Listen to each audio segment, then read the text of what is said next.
Hey guys! Today we're diving into another truly horrifying case. If you want to support my channel, make sure to subscribe and stay active. It really helps me out. I'd be super grateful for that. Let's get started. In March 2017, Mont-Saint-Hilaire, Quebec. Early morning. A police officer arrives at an apartment building to accompany a woman who's here to collect her things from her ex-partner's unit. He heads into the wrong entry by mistake, costing precious minutes. When he finally reaches the correct door and knocks, a man answers. His hands are stained with blood. "Is that your blood?" the officer asks. "Number, it's hers," comes the reply. Daphne Huard-Boudreau was born in 1998 in Quebec. Her childhood was split between two homes. Her parents separated while she was still in school. Both mother and father remained involved in her life, but she learned early on that she had to build her own sense of stability. From a young age, Daphne learned to adapt, to be diplomatic, to keep the peace in relationships, among people, in her surroundings. She often spoke about her desire to work in psychology, to support people facing challenges. She didn't follow a rigid plan, more a calling she felt deeply. She believed that even a single kind act could make a real difference in someone's life. At times, her dreams sounded idealistic, almost childlike. Yet, they were driven by a conviction rare in teens. By age 18, Daphne had graduated high school and was preparing for the next stage, choosing her profession and living independently. She already had a part-time job at a small store to feel financially free. On the outside, she seemed confident, but those close to her knew she was fragile. Daphne was vulnerable under pressure, especially emotional pressure. She didn't know how to set boundaries, especially with someone she believed needed her. Feelings of pity, compassion, and fear of hurting others often outweighed her own needs. This made her particularly susceptible to manipulation. She seldom spoke about herself. Much more often, she focused on others. Even in her darkest moments, Daphne tried not to burden anyone with her own feelings. Antoine Pratt Lopez was also born in Quebec, but from near infancy, he went into foster care. By age 1.5, he had been moved through 3 foster homes. Social services had removed him from his biological family due to serious neglect, a lack of basic care, and unhealthy living conditions. These early traumas left deep scars. Later, psychologists would note his capacity for emotional attachment was severely impaired. Despite efforts by social services to provide a stable environment, the constant upheaval during a critical developmental period only made things worse. Antoine's development lagged, marked by fits of aggression and unpredictable behavior. Even preschool teachers found it difficult to connect with him. He didn't trust, never felt safe around adults, and perceived closeness as a threat. He took rejection deeply to heart, couldn't handle uncertainty, and saw any limit or rule as a personal slight. He lacked the skills to cope with inner distress. When overwhelmed, he either lashed out or shut down completely. As a teenager, professionals began to notice him more. Teachers complained about his behavior. Caregivers remarked on his difficulty socializing. But behind the aggression was a profound fear of abandonment. That fear drove his actions, turning any close relationship into a tense, unstable situation. He didn't see separations as part of life. They felt catastrophic to him. As Antoine grew older, he learned how to mask his inner turmoil, but never truly figured out how to manage it. Outwardly, he appeared composed, yet deep down, he remained the same frightened boy, someone who couldn't understand why he had once been given up and what he needed to do to avoid being left again. That emotional immaturity, concealed behind a grown-up exterior, made his behavior difficult to predict.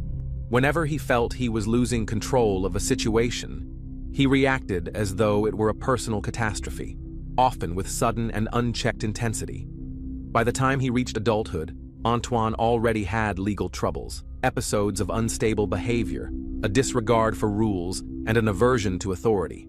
Law enforcement recognized him as someone who could react erratically in high-pressure situations. His record included notes on his potential risk level and recommendations for officers to exercise caution when interacting with him. Still, that designation didn't lead to any formal supervision or consistent support. In February 2015, Daphne met Antoine. She was 16, he was 20. Their meeting was by chance, but the connection escalated quickly into a relationship. Daphne was in her final year of high school, still unsure about her future, but eager to feel grown up and independent. Her relationship with Antoine felt like a step toward adulthood, even though the difference in their age, life experience, and maturity was obvious from the beginning. Antoine came across as attentive and persistent. He messaged often, called regularly, and frequently offered to pick her up or drop her off. At first, he seemed genuine and caring. For Daphne, who was naturally trusting and inclined to see the good in people, this attention felt like real affection. From the outside, their relationship appeared typical, so early warning signs went mostly unnoticed. Daphne's parents were cautious from the start. They were uneasy about the age gap, how quickly the relationship was progressing, and the fact that Antoine kept his distance from them. He rarely visited their home, and when he did, he acted reserved and tense. However, her parents chose not to directly intervene. She was no longer a child, and they hoped she would make wise decisions on her own. Daphne insisted everything was fine and didn't share many details. For the first few months, things seemed calm. The two spent a lot of time together, going on walks, talking, making plans. Antoine suggested that once Daphne turned 18, they should get their own place. He told her they'd manage just fine, that it was time to grow up and be independent. Daphne was hesitant, but gradually agreed. She liked that an older guy was taking her seriously, as an equal. She knew Antoine didn't have a steady job and was relying on financial assistance, but it didn't bother her at the time. He said he had health issues, and that this was all temporary, and she didn't press for more information. To her, the heart of any relationship was mutual support and understanding, so she made an effort to be patient. Even the fact that most of the expenses fell on her didn't raise red flags. During that period, Antoine started showing possessive behavior, but not in an overtly aggressive way. He became jealous of her classmates and acquaintances, would get upset about her social media interactions, and asked probing questions about her past.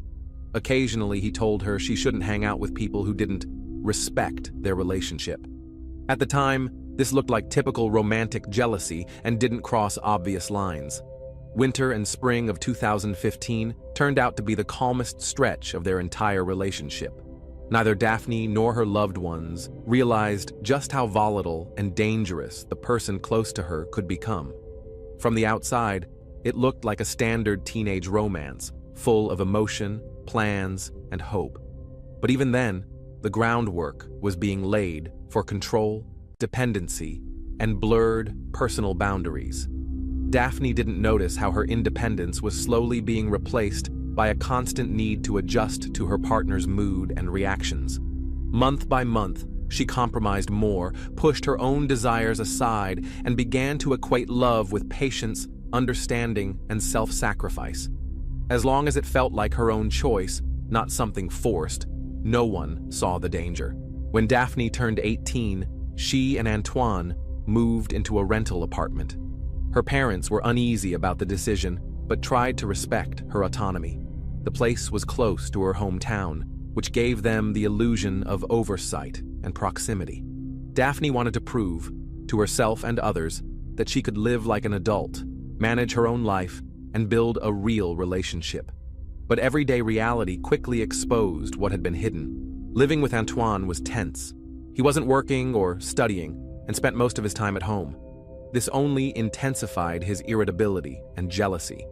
He demanded more attention, scrutinized who she talked to, checked her phone, and grew suspicious of anything that didn't fit their insular routine. His behavior fluctuated wildly, from excessive affection to sudden outbursts of anger. It quickly became clear that any attempt Daphne made to spend time outside the home or connect with friends would spark either hostility or sulking from Antoine. He insisted everything happen with his approval. Even short phone conversations became sources of tension. Over time, he started criticizing the way she dressed, how she spoke, even her facial expressions. Any small issue could trigger a conflict. The full burden of daily life fell on Daphne. She worked to cover rent and groceries, handled all the household chores, and still tried to keep their relationship stable. But the pressure kept mounting. Antoine frequently reminded her of a past instance when he had considered ending his life, using guilt as a form of emotional leverage. He told her he couldn't make it without her, that if she left, he might not survive. This made Daphne feel deeply responsible for his well-being, trapping her in a situation that was becoming more emotionally exhausting by the day.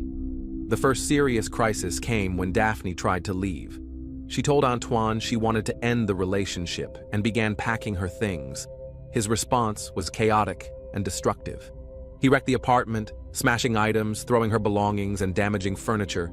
Neighbors called emergency services. Officers arrived and documented the scene. Her parents had to rush in to help her collect what remained of her possessions and get out. Antoine wasn't detained. Law enforcement issued a warning and urged him to remain calm. Daphne temporarily moved back in with her parents. She was emotionally drained, but tried to keep her composure.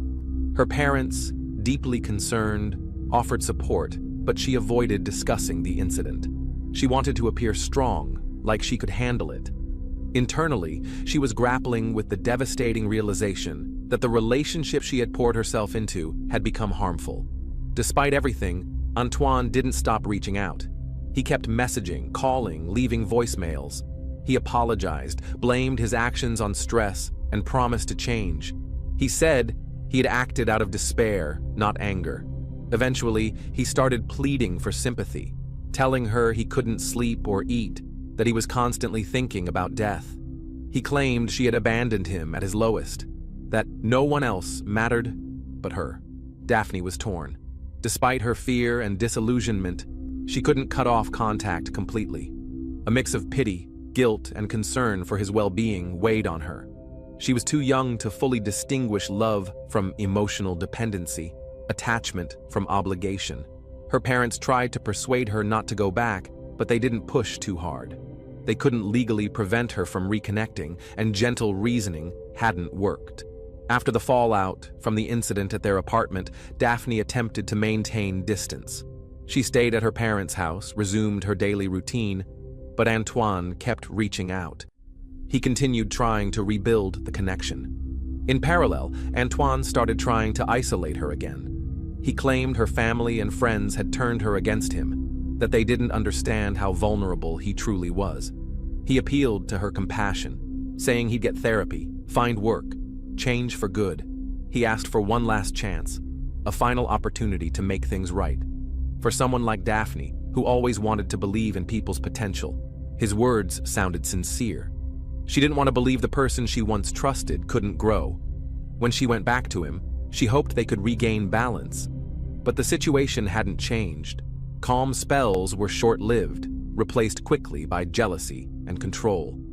He kept checking her messages, demanded explanations for her every move. Under the guise of care, he limited her interactions, criticized her appearance, and tried to control her daily decisions. The emotional roller coaster continued, one day filled with desperate affection, the next with resentment at any show of independence. Daphne became increasingly quiet. She avoided provoking conflict, stopped talking about the future. Her self-confidence eroded. She no longer shared her struggles with anyone. She grew reserved, withdrawn. She feared that another breakup might lead to tragedy, but also recognized that this relationship was quietly eroding her sense of self. Antoine sensed he was regaining control, but this time, it wasn't through aggression. It was through emotional dependence. His pressure became constant, though less overt. He used guilt, silence, accusations of betrayal. Anytime Daphne tried to assert herself, he would lash out emotionally. He made her feel that without her, he couldn't survive. That if she left, something irreversible would happen. This created a vicious cycle. Under these conditions, Daphne could no longer see the situation clearly. She lived in a state of constant tension, unable to fully believe she could walk away without serious consequences for him.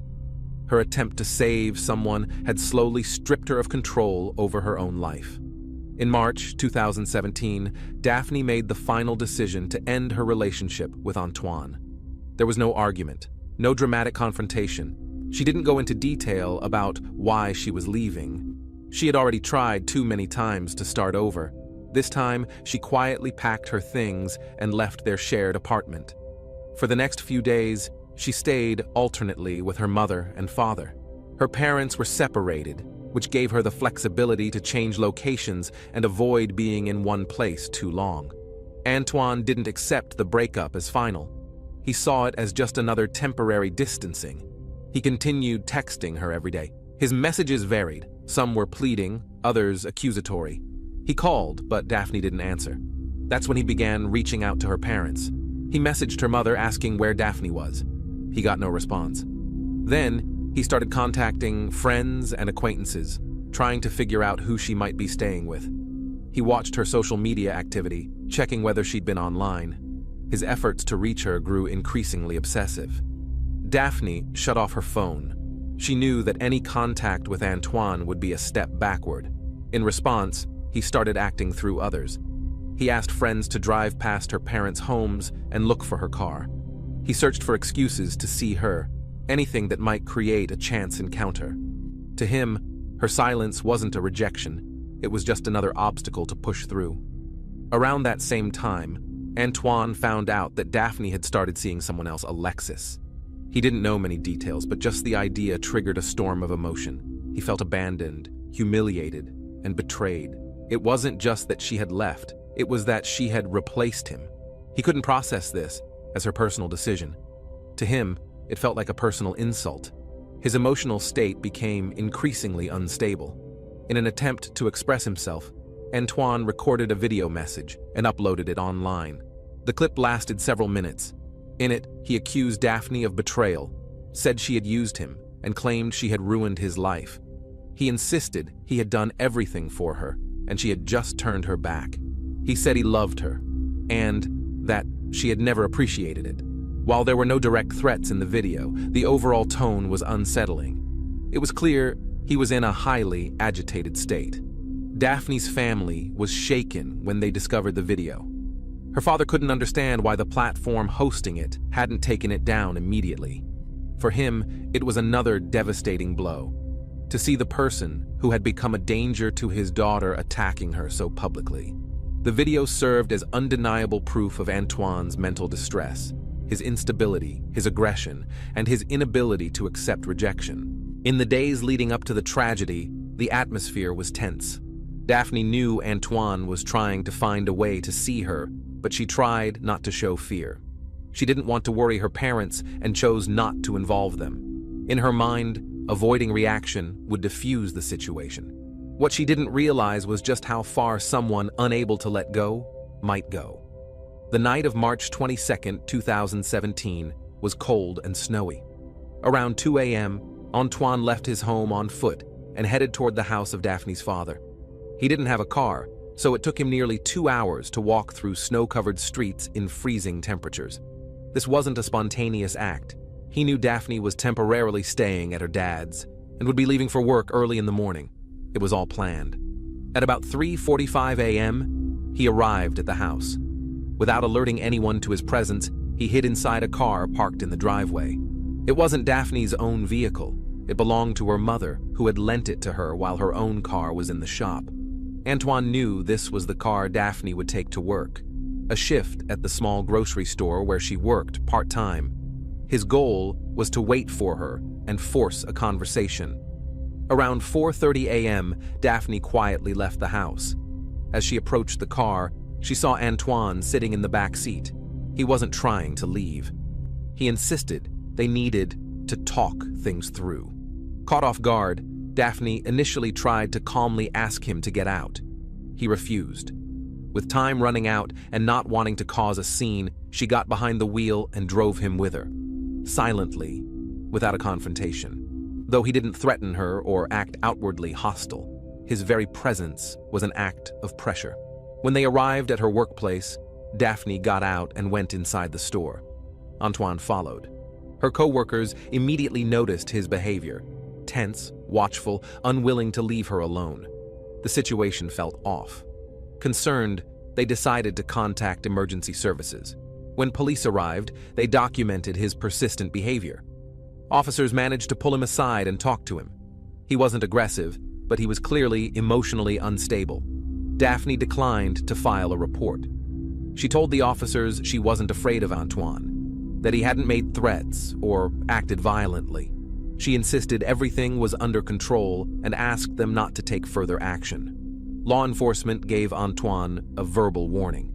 He called a cab and left the property. The incident didn't escalate any further. Technically, he hadn't broken any laws. Afterward, Daphne looked tired but tried not to show emotion. She stayed on the job, completed her duties, and didn't discuss what happened with co-workers or family. Internally, she hoped it was over. To her, it felt like another episode, another surge of emotion from a former partner who would eventually move on. She didn't see it as dangerous. She didn't feel threatened, only drained, wanting to forget. At the time, no one around Daphne could have predicted that this was more than just a case of someone crossing personal boundaries. It was part of a calculated chain of actions, steps Antoine saw as preparation. He hadn't moved on. He hadn't let go. He was waiting for the next opportunity. Daphne, on the other hand, chose a strategy of silent avoidance. She believed that by not responding or engaging, she could prevent further escalation. What she didn't realize was that Antoine had already made up his mind. The following day, Daphne decided to go to Antoine's apartment to collect her belongings. Her main concern was for the pets that had been left behind after their final breakup. She feared he might harm them out of spite or desperation. She was especially worried about her two companions, a cat and several lizards. She didn't hide her concern from her loved ones and openly admitted she was scared he might, for example, throw the animals out or neglect them. Before going, Daphne stopped by the local police station. She told officers about her planned visit to her ex's apartment and made it clear she didn't feel safe. By that point, Antoine was already known to law enforcement.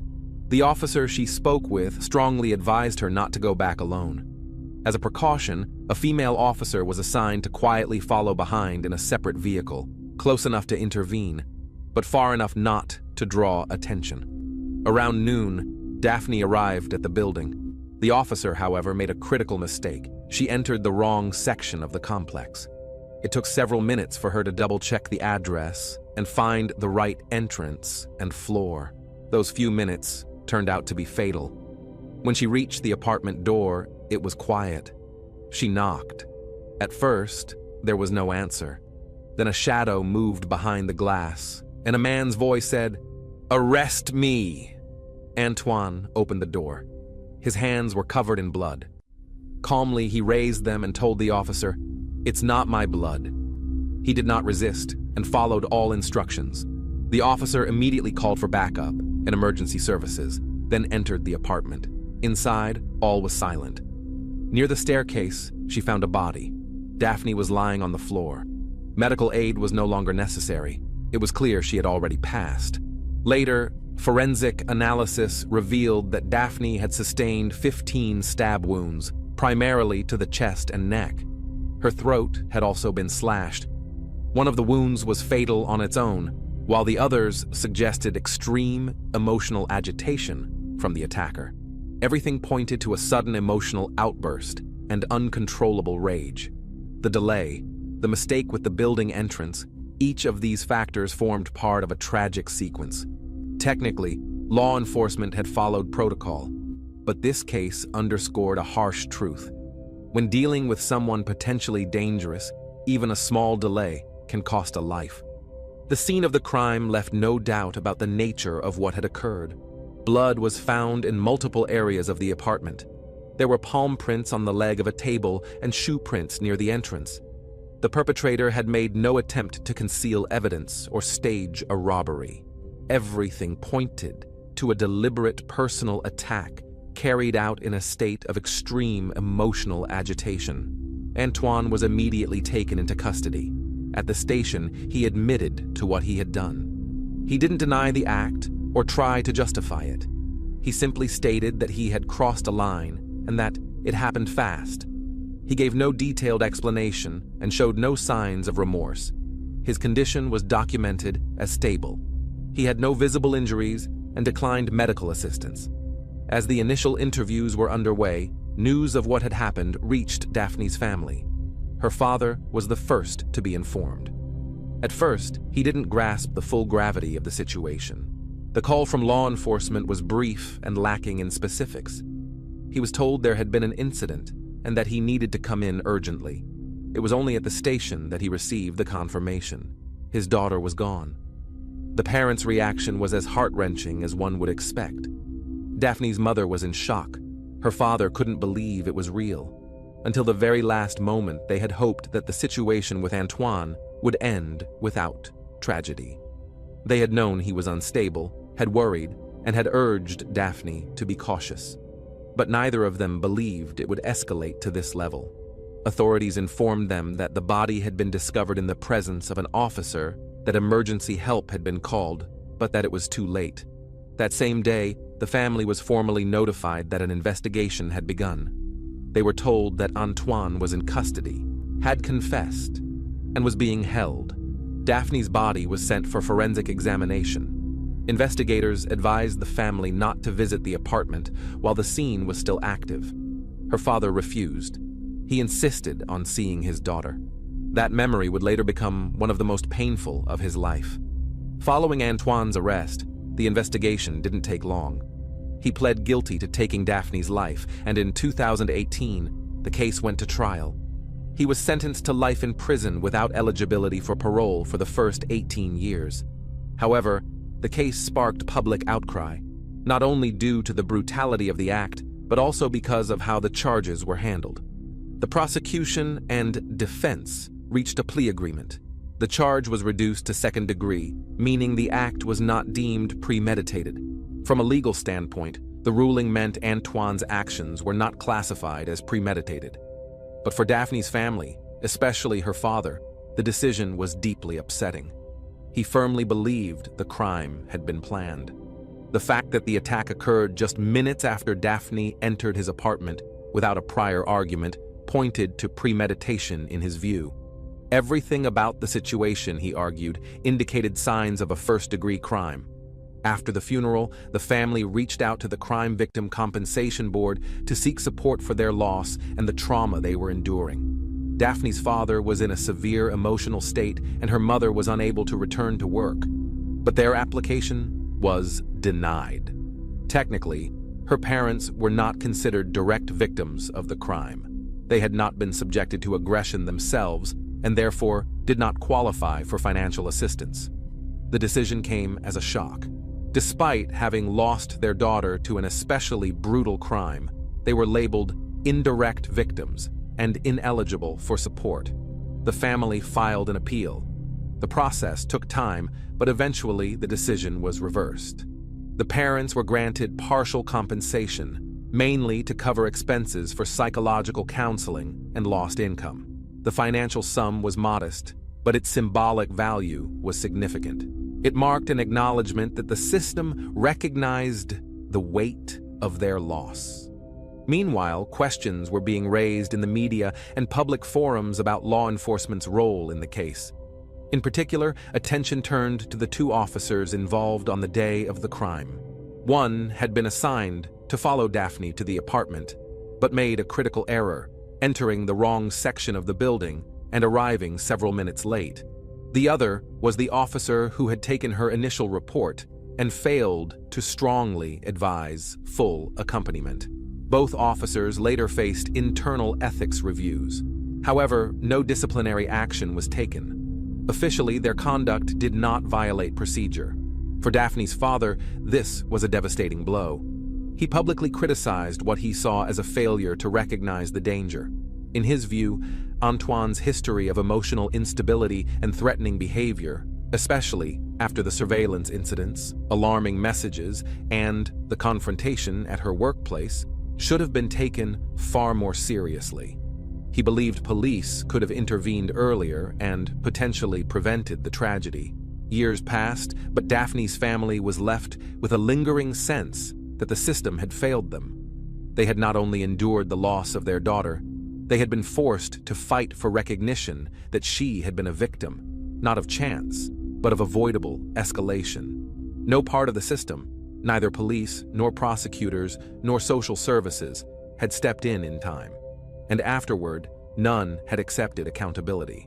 Daphne's case became one of the defining examples in Quebec of how the line between psychological aggression and direct threat can be dangerously overlooked, and how hesitation, red tape, and lack of urgency can cost lives. Thanks for watching, everyone. Your support means a lot to me, and you can help my channel grow by hitting that like button, dropping a comment, and sharing this video. Your engagement really makes a difference. See you soon.